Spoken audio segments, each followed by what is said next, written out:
જોઈ રહ્યા છો ગુજરાતની એક એવી ચેનલ કે જે તમારા શહેરના પળે પળના સમાચારો તમારા સુધી પહોંચાડે છે। સ્વાગત છે આપનું A1 અભિક્રાઇમ ન્યૂઝમાં। હું છું એન્કર અર્પિતા પટેલ।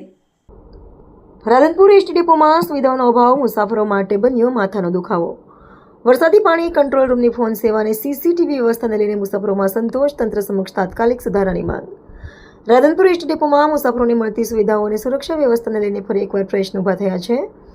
વરસાદી સિઝનમાં ડેપોમાં પાણી ભરવાની સમસ્યા, કંટ્રોલ રૂમમાં સંપર્ક કરવામાં મુશ્કેલી અને સીસીટીવી કેમેરા અંગેની ફરિયાદોને પગલે મુસાફરોમાં નારાજગી જોવા મળી રહી છે। રાધનપુર ડેપો શહેર તેમજ આસપાસના અનેક ગામોને જોડતું મહત્વનું પરિવહન મથક છે। રોજબરોજ મોટી સંખ્યામાં મુસાફરો અહીંથી બસમાં અવરજવર કરે છે। તેમ છતાં ડેપોમાં કેટલીક મૂળભૂત સુવિધાઓમાં ખામી હોવાની ફરિયાદો સામે આવતા તંત્રની કામગીરી સામે સવાલો ઉઠી રહ્યા છે। વરસાદ પડે એટલે પાણીનો પ્રશ્ન। ચોમાસા દરમિયાન ડેપોના વિવિધ વિસ્તારોમાં વરસાદી પાણી ભરાઈ જવાની ફરિયાદ મુસાફરો દ્વારા કરવામાં આવી રહી છે।